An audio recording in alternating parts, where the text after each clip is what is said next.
Good morning, everybody. It's so nice to have you here again this morning in Amsterdam. And it's with great pleasure that I introduce Dr. Helena Larsson. Helena works as a senior lecturer at the Department of Care and Nursing Studies at Christian University in Sweden. And she's also affiliated to Malmö University and an expert in an incredible, interesting topic, existential loneliness. I learned to know about existential loneliness via Helena. And I have the pleasure to collaborate with her in the CAT project together with Suicidality, who will talk tomorrow, and Gurel Hogan, who will also talk tomorrow. And Helena really was a very inspiring person and made me realize the complexity, but also the interesting topic of a whole new phenomenon for me, existential loneliness. So I'm really very happy to have you here, Helena, and the floor is yours.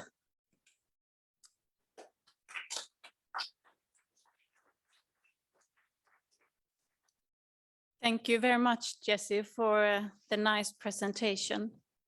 And good morning. Nice to meet you all today again.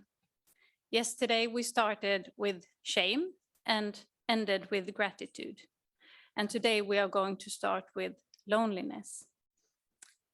And thank you to the committee for the nice arrangements and for the possibility for me to speak here today. And thanks to all of you who have come to listen today.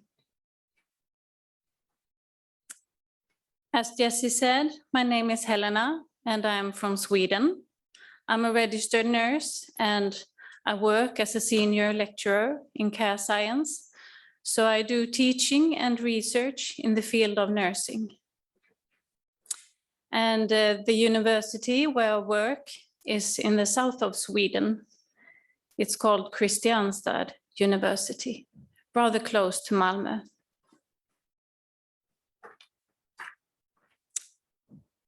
In Sweden, the lily of the valley is blooming right now.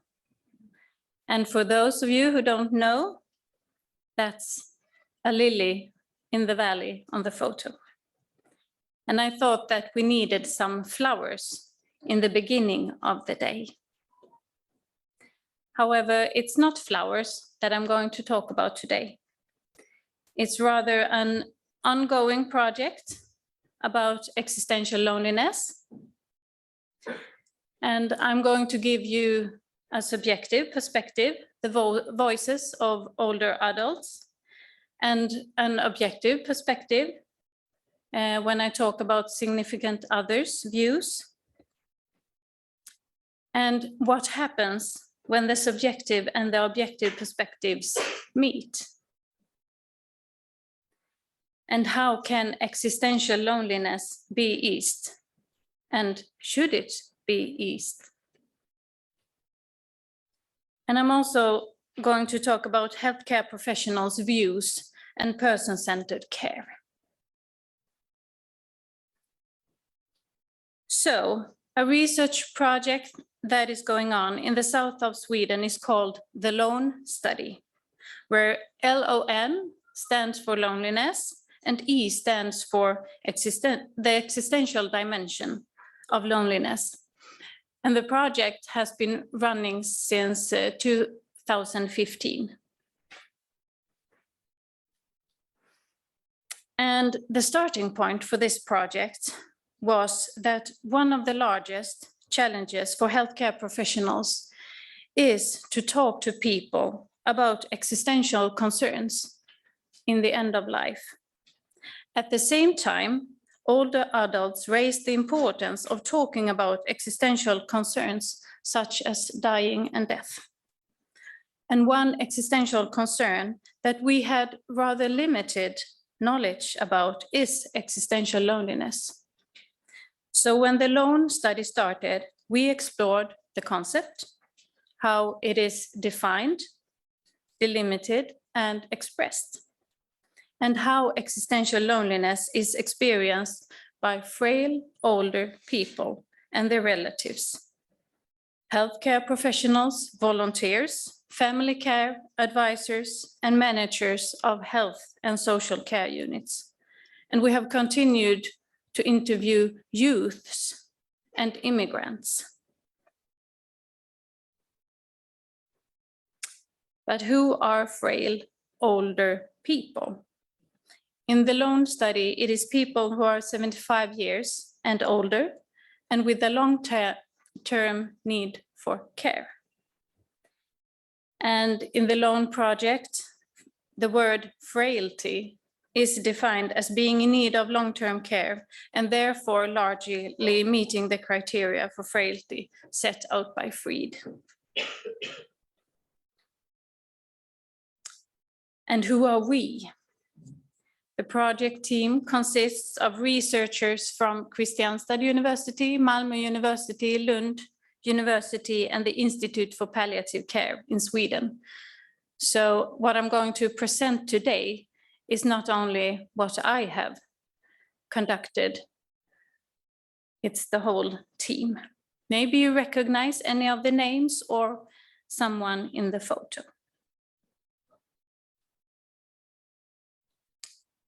But before I start to talk more in detail about the project, please just take some seconds to think, what do you think is existential loneliness?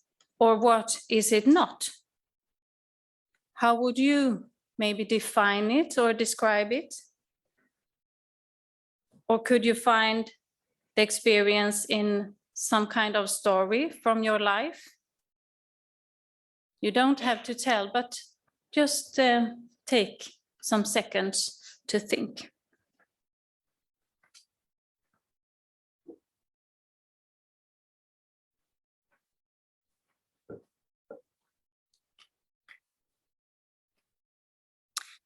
I would like to tell you something about my story, about my path into this field. It actually started with coffee and a pink bike. I worked in the home care service. It was my first summer job, and I was only 15 years old. Since I was 15, I was only allowed to clean in older people's house.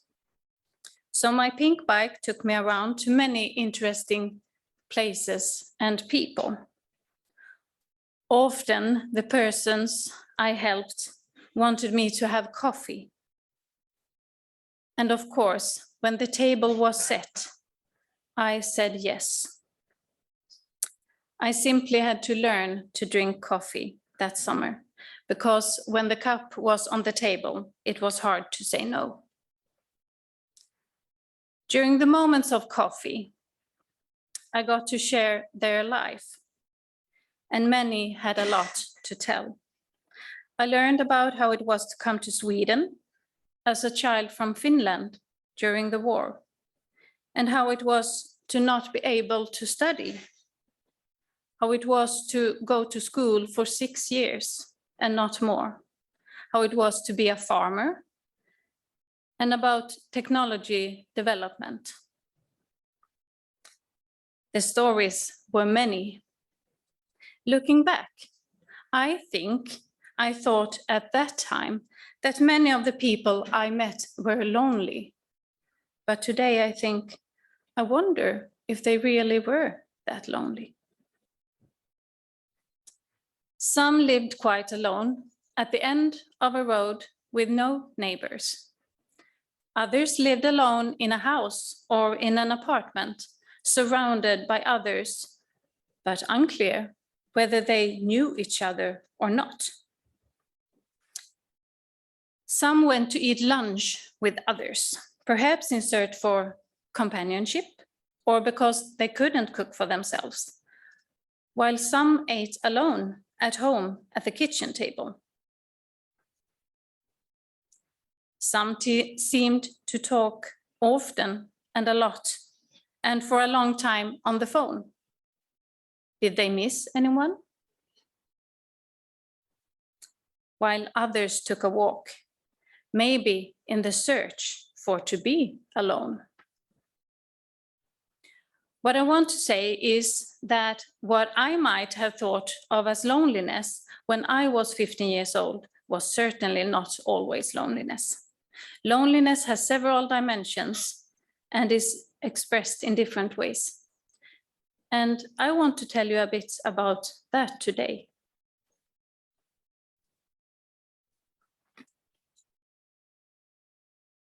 You can live alone, but without feeling lonely. You can feel lonely even if you live with a partner or a family. You can feel lonely even if you are among other people. And you can choose to be alone because you enjoy being alone and sometimes need to be alone. But you can also be forced into loneliness. And loneliness can be experienced in a social, physical, emotional, or existential sense.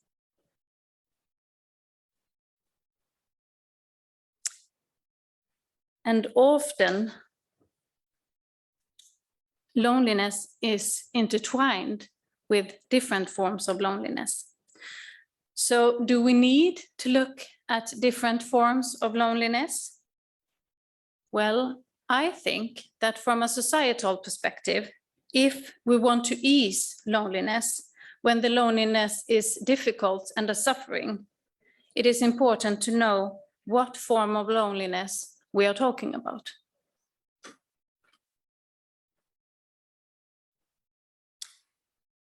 When we started the LONE study, existential loneliness was described as a complex and unclear phenomena, intertwined with other forms of loneliness and existential concerns, sparsely explored, as a suffering, as a phenomena that occurs in vulnerable and critical situations, and in the end of life, when we are facing dying and death. And within the LONE study, we conducted a concept analysis based on 11 empirical studies. So it was not so many studies, but we tried to drag out the most important things.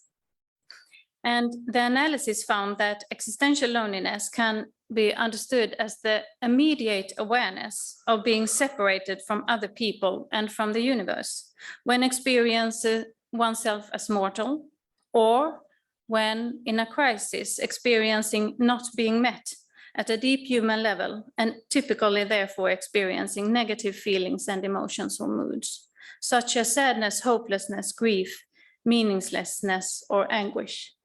And you can follow the QR code if you want to get to the paper. So, why did we choose loneliness of older adults?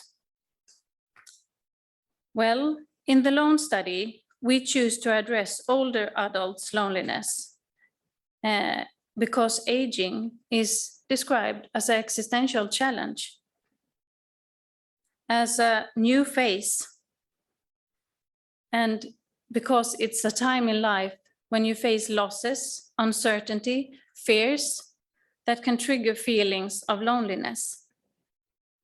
For example, many loses their husband or their wife, or a partner, and friends, and people from the same generation. And situations such as having to move from a home, even if you don't want to. Life can also become increasingly uncertain as our physical body change and cannot function in the same way as it did earlier in life. So we wanted to talk to people that we thought could tell us something about existential loneliness, the ones who have lived for a long time.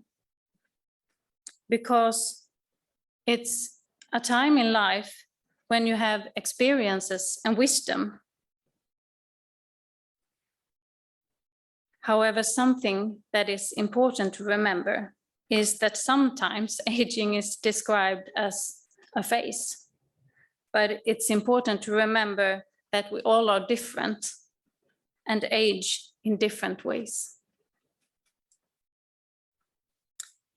In the LONE study, we turned to different care settings to get a variation in the narrations from the older adults. We included home care, residential care, hospital care, palliative care, pre-hospital care, and primary care.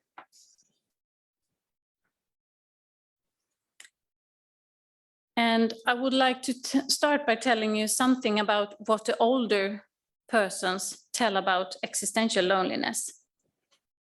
Their narrations, and you can follow the paper.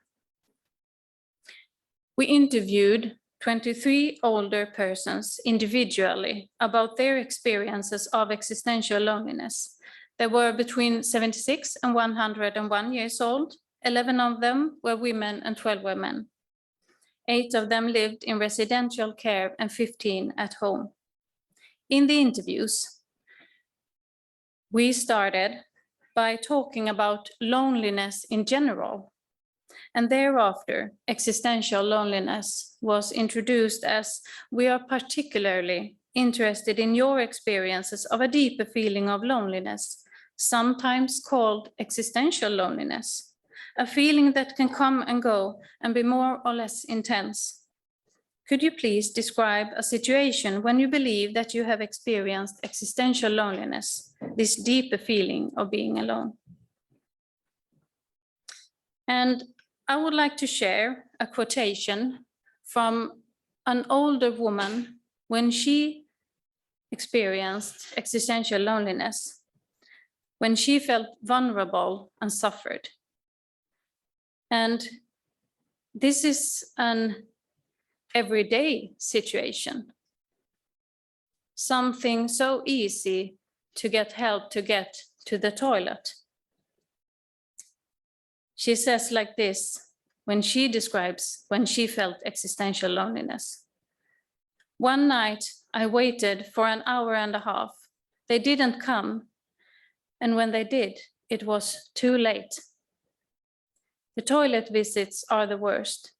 They say, we'll come later, we come later, and then they don't come. And then you feel worthless, that we can do whatever we want with her because she can't walk anyway.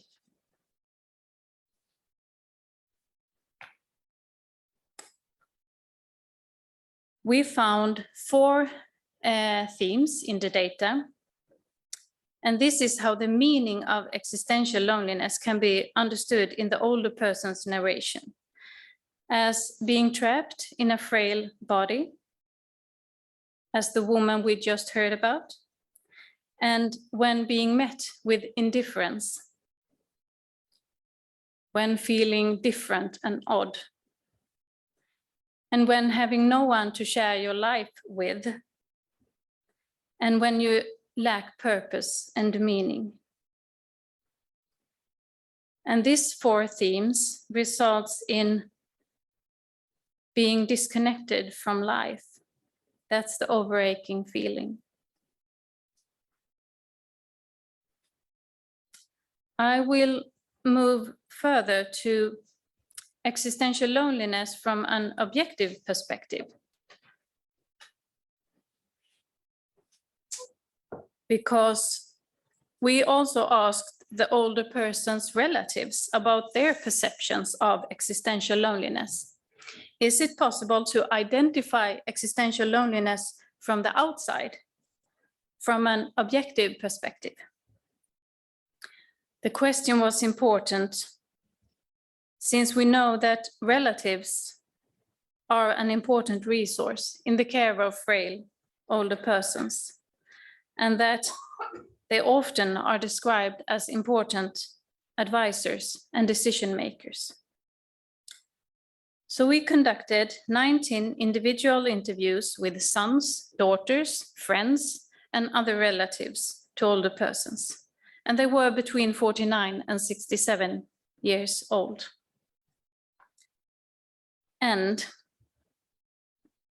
The study shows that relatives perceive that their mother or father experience existential loneliness when they are increasingly limited in body and space, which leads to dependence on others and lack of freedom.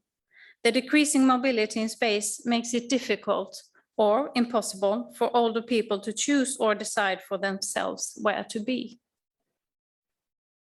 The relatives also perceive that older persons experience existential loneliness when they are in a process of disconnecting from friends, places, and material belongings that they are or have been attached to.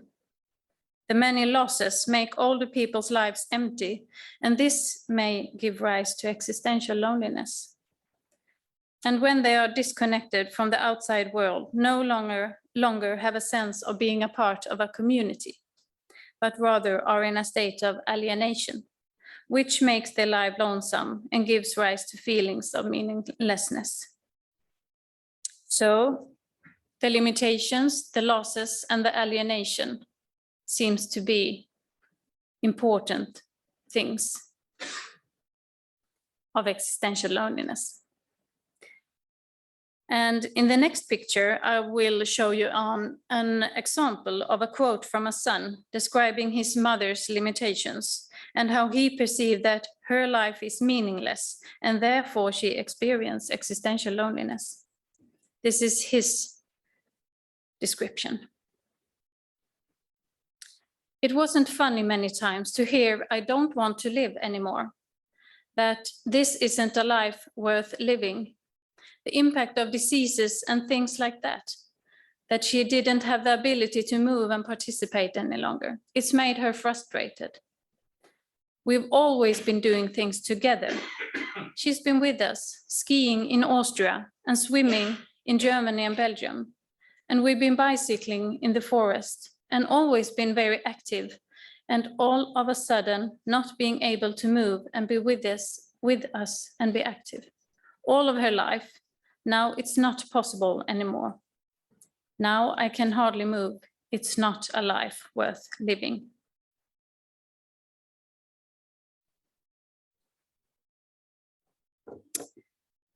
But do we know if she would say the same? That her life wasn't worth to live? Because what happens if we look at the relatives' perceptions together with the older person's experiences of existential loneliness, when the subjective and the objective perspective meet?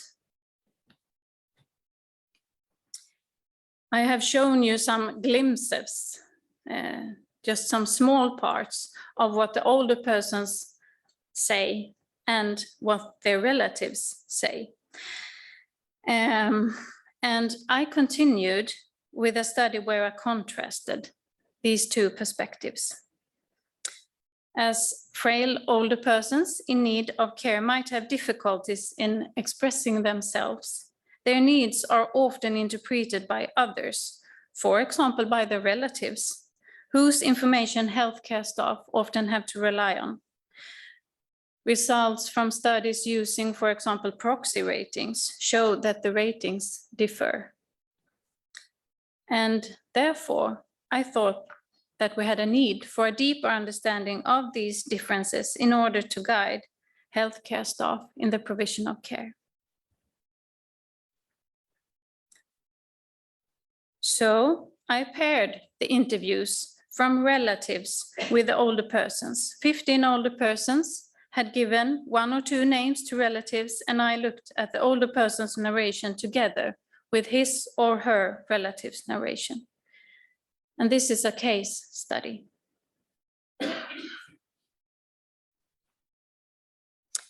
And of course, I found similarities. But the interesting part was the differences.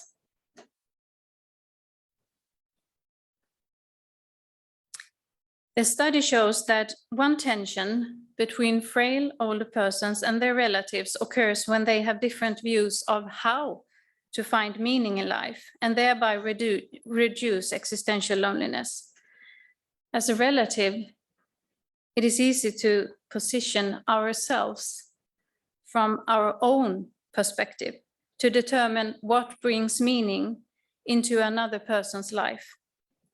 The results showed that the older person's daily life was permeated by a continuous waiting, which resulted in a feeling that their life was meaningless. The relatives instead talked about the need for activities as a means to bring meaning to the older person's life.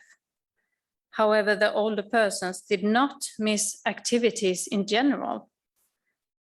They missed activities that gave a deeper sense of meaning. Another tension between older persons and relatives occurs when they have different views of how to feel connected in life and what that is. The results showed that the relatives talked about being connected in terms of having many social contacts and suggested more social activities, for example, in nursing homes. However, what prevented the older persons from feeling connected was the lack of close relations, where they could have deep conversations about meaningful topics, and someone who listened without giving advice.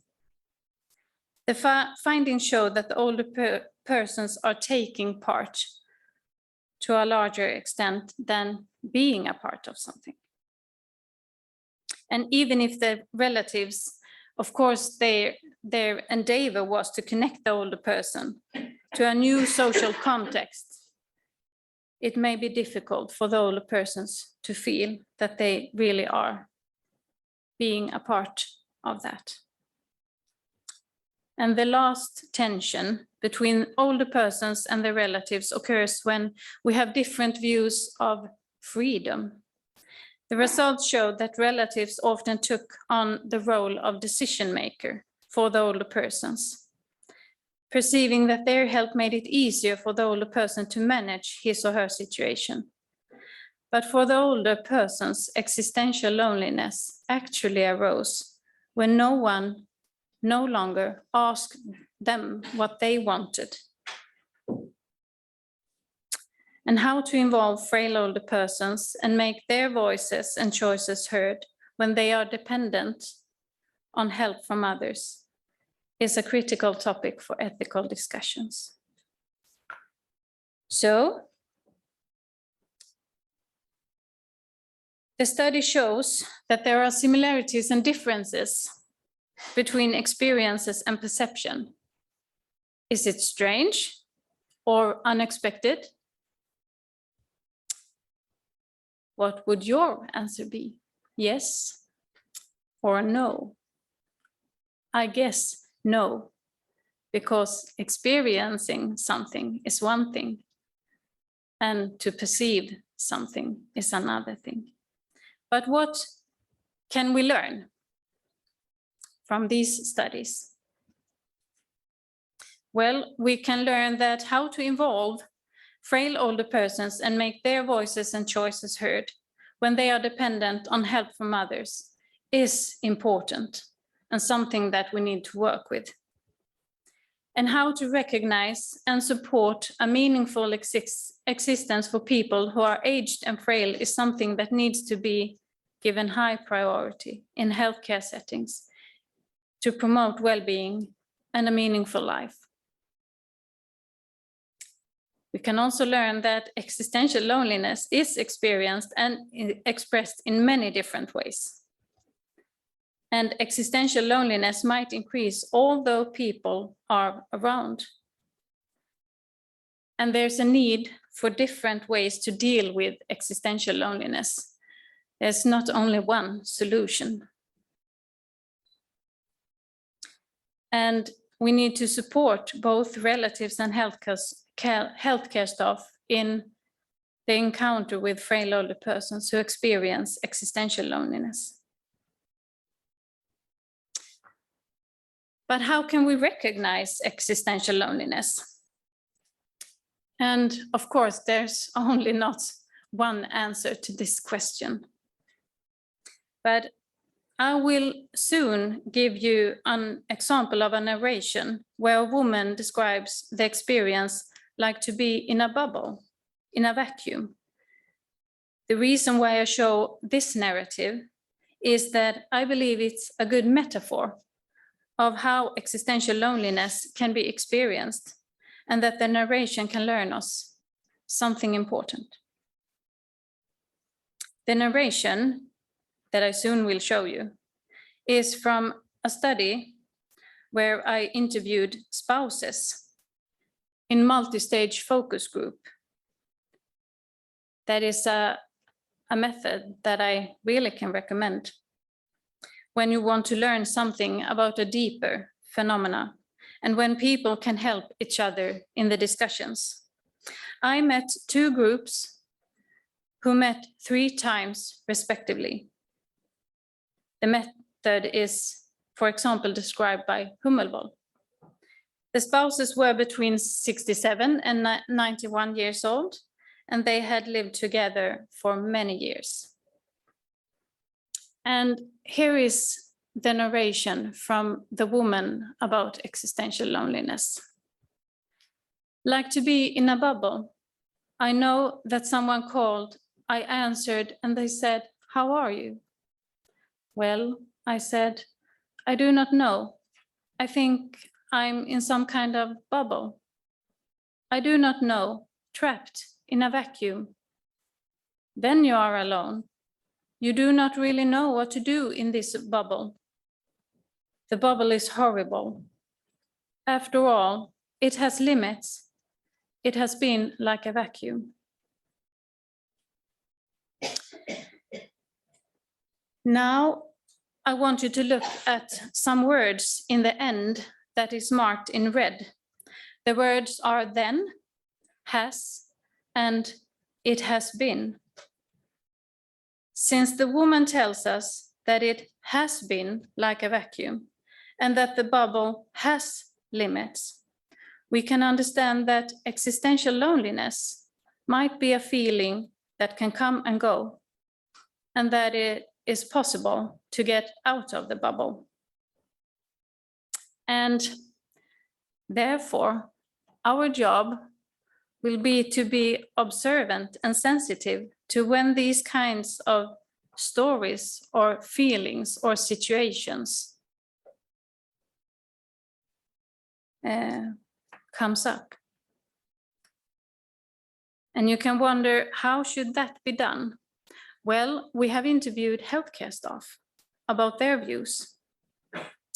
But first I would like to say what the older adults say about how and when existential loneliness can be eased. They say that when you are acknowledged and seen in the encounter with others,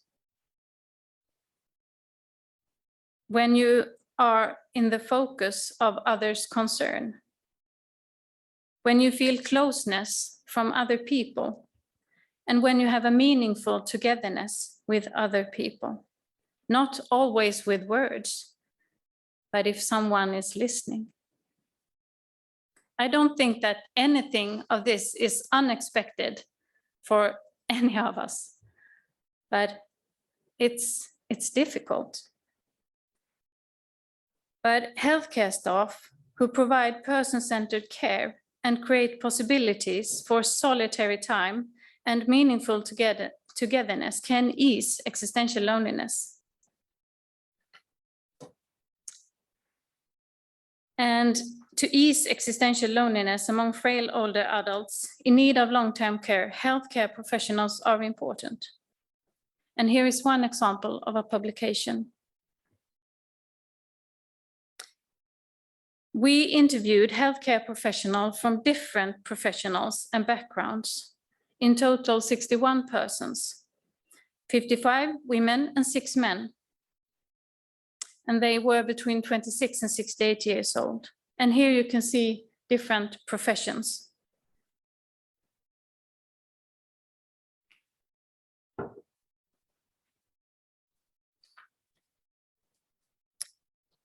And I will show you just some things that they talked about. And this data is analyzed using Emmy van Buursen's descriptions of different dimensions of our life world. The healthcare staff's narrations about existential loneliness were that they experienced insecurity when trying to interpret and understand the older person's needs and desires, such as existential loneliness. They felt reluctance to meet demands and needs as they perceived as insatiable. And they felt insecurity about how to break through the personal shield. And they experienced fear and difficulty to encounter existential issues, such as existential loneliness. So what can we say is important in the encounter? Well, qualities such as empathy, courage, and curiosity, and to have an open mind.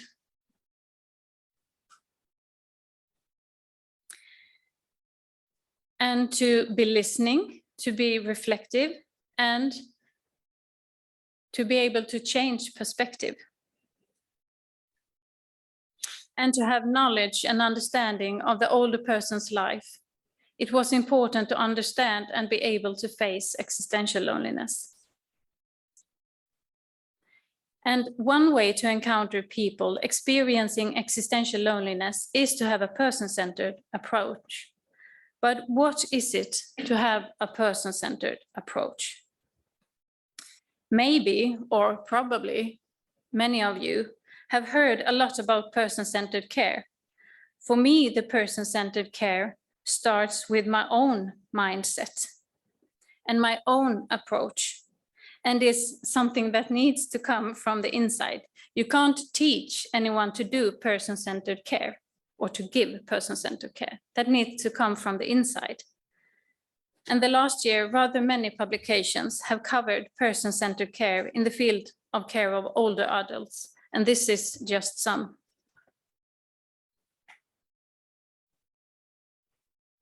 But what is a person-centered approach? It is an approach we use to understand who another person is.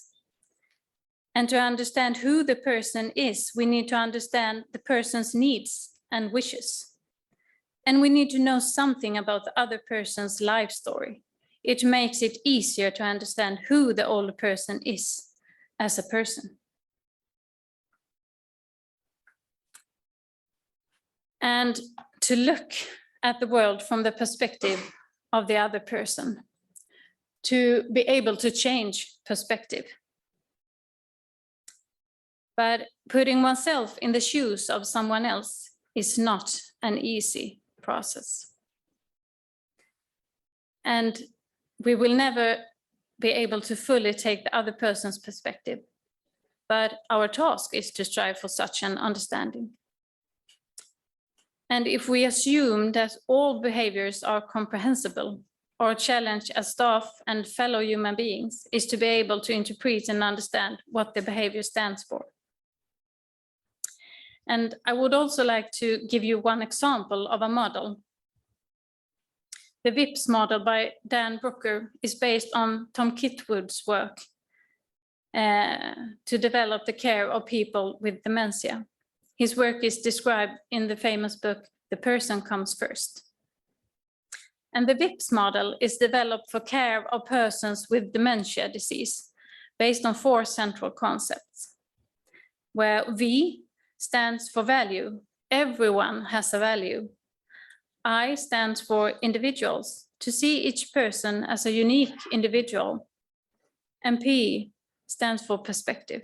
Try to look at the situation from another perspective. And S stands for social supportive environment. The environment should support the older person to feel safe and secure. And prerequisites for a person-centered approach. There are conditions for the caregiver, a wish to meet the other as a person, never as an object or a task to be performed. And there are conditions from the organization to allow enough time and, of course, other resources to meet the individual as a person.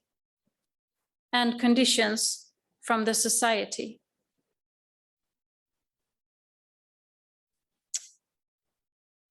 I would like to just give you one example of how we work with interventions to strive for a person-centered approach as a remedy for existential loneliness. It is a project called Alone, which is an example of an intervention. And if you want to get access to this, you can follow the QR code. It's a training program developed in 5 different countries together. The training program has been tested and is now in process among healthcare staff. It's a training program that covers loneliness, existential loneliness, person-centered care. Right now it is in Italy, Romania, Lithuania, Sweden, and Poland.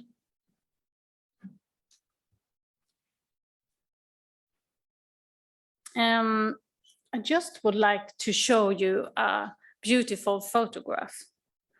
I must say something about Sweden, because this photograph is from Sweden, but that's not the importance. The important thing is that I believe this picture says something about existential loneliness.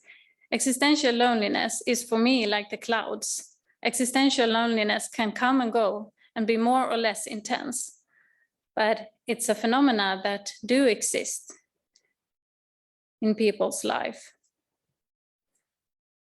And thank you for listening.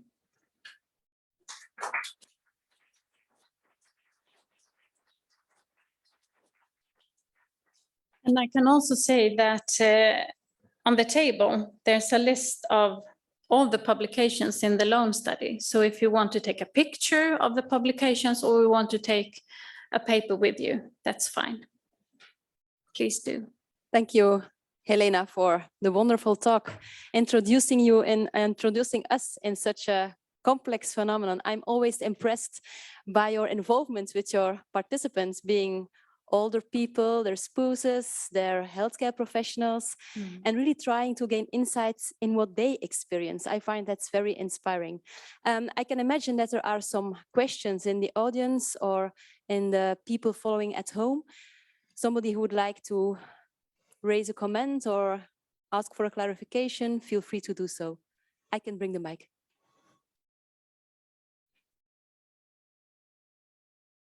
Yeah, thank you, Helena, for this really giving us some insight into this existential loneliness. My question is how does it relate with the depressive states? So this wasn't clear for me. Yeah, that's an interesting question, because that's a question that we have. And tomorrow we are going to give a symposium with Jessie, Suvi, and Göril. And that's something that we look at in that project. What are the similarities and overlaps between, for example, existential loneliness and meaninglessness and meaning in life? And of course, I haven't explored depression, but that was a question when we started the LONE study. Depressive symptoms, how do they relate to existential loneliness? But we do not have an answer yet. But I believe that they do relate. Yeah, I think it must. So I don't have an answer. It could be a topic for discussion. Yeah. I have a second question. How you know, if people have some kind of religious background or spiritual background or have faith in their life, does this make any difference in how they experience this existential loneliness? We asked them what they experienced as supportive for them. And some of the persons talk about their faith and their belief in God, and how they turn to the faith in these difficult moments. So I believe it's really supportive for people. In Sweden, we can't ask people about their religious beliefs. It's very difficult to get access to that kind of stories. But the older people and their relatives talk about faith and their belief in God as supported. I think this would be another aspect to explore. Yes, I agree. Thank you. There was another question.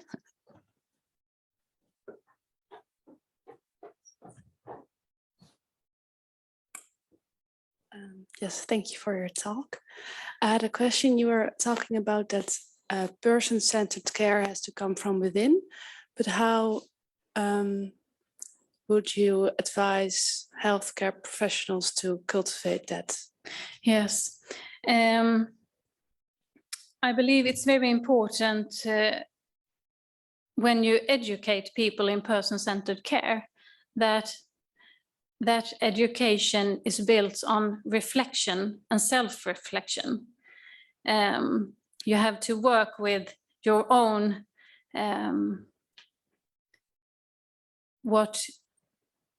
how you see and look at another person. And the Alone project, I believe, is a good example to get people to reflect. How am I in the encounter with another person? That's my best answer so far. Yeah, so the reflection is very important. Any more questions?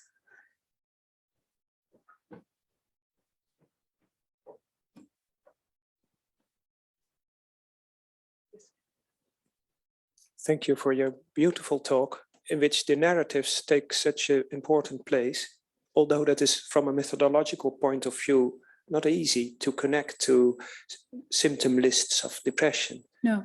Do you have an advice how to examine that in research to make it more quantitative?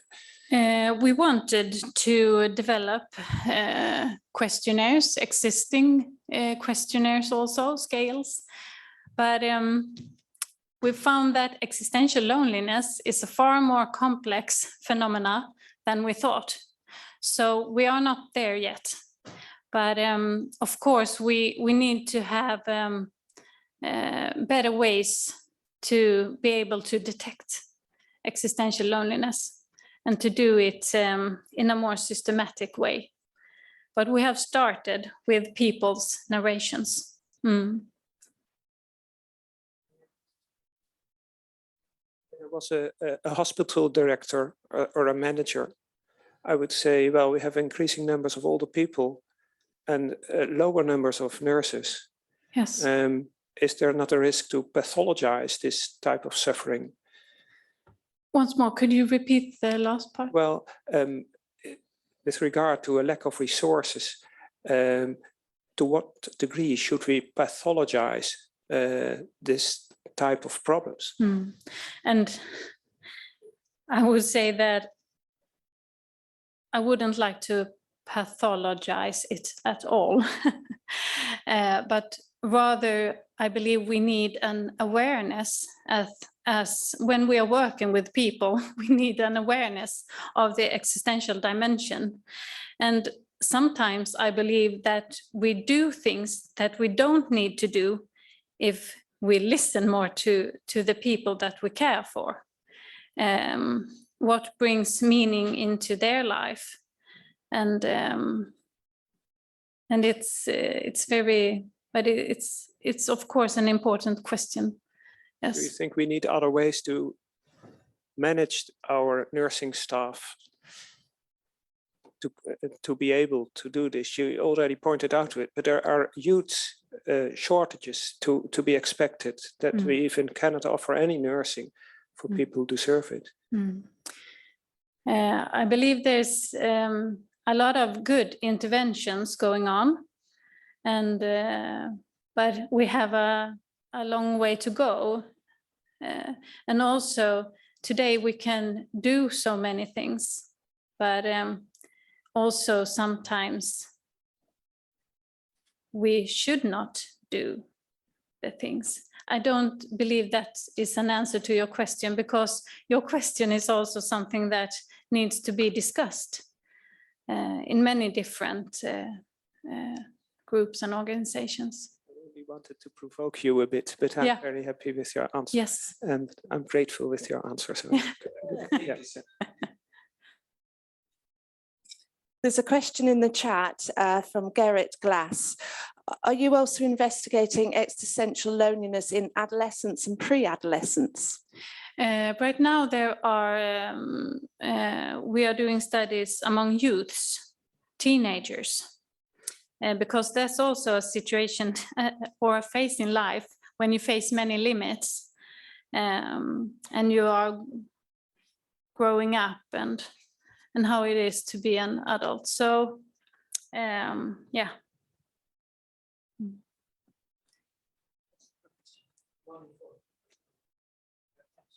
Oh, I haven't seen that. Thijs, are you online? Can you try to raise your question live? The staff will support. It's a test. Oh, okay. Yes, I have a question.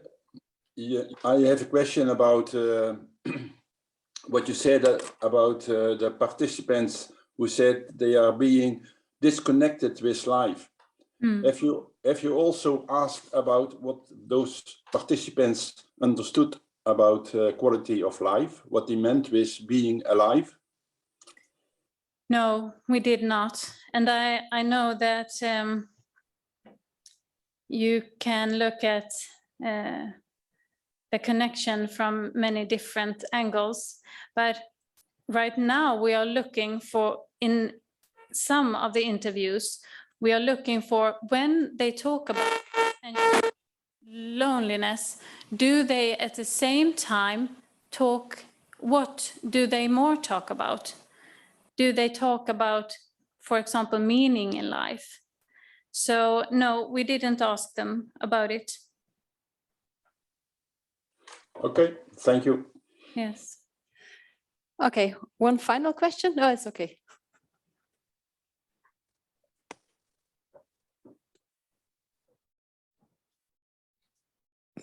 Thank you very much for your talk. It's impressive how much work you did on this and collected it in just a short presentation.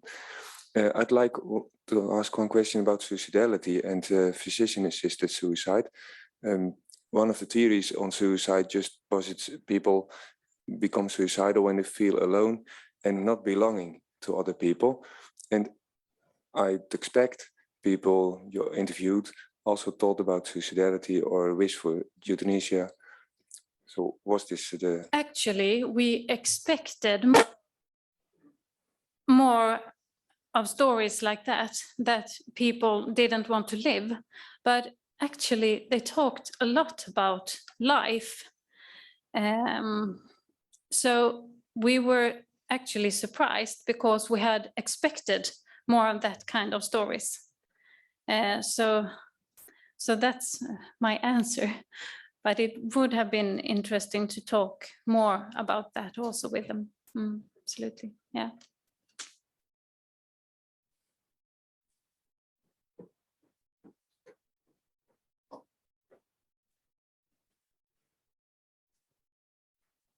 Just one last question from the chat. Do you think the age of existential loneliness is getting younger due to the increasing climate crisis or growing hopelessness about the planet and the future? These existential questions are being asked by ourselves in younger ages, perhaps now due to the hopelessness about the future. Yes, it might be. Of course, we also can see that in the older people's narrations, they talk about very difficult situations during their life. For example, many refer to the Second World War. So, of course, in their narrations, there have been very difficult situations in their life that we also face in the time that we live in today. So, but of course, the existential questions are always present in human beings' lives. So, well, climate change are of course something that is a threat to our existence and therefore can awake more existential questions.